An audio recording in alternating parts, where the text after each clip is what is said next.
अनंत टिप्या refresh व्हा।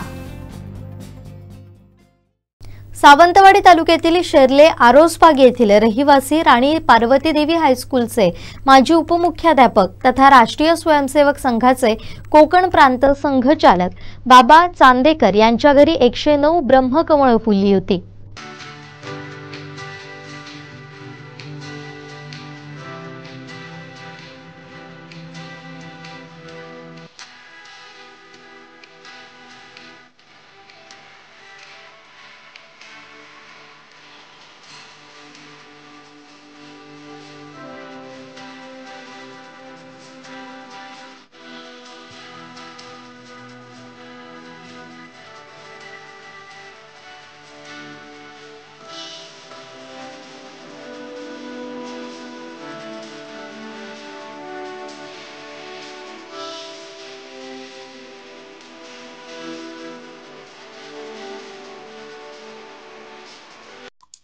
आमचे दिवसभरातले सर्व अपडेट्स, ताज्या घडामोडी आणि थेट लाईव्ह पाहण्यासाठी सबस्क्राइब करा, लाईक करा कोकणचं नंबर 1 महा चॅनल कोकण 7 लाईव्हचं YouTube चॅनल।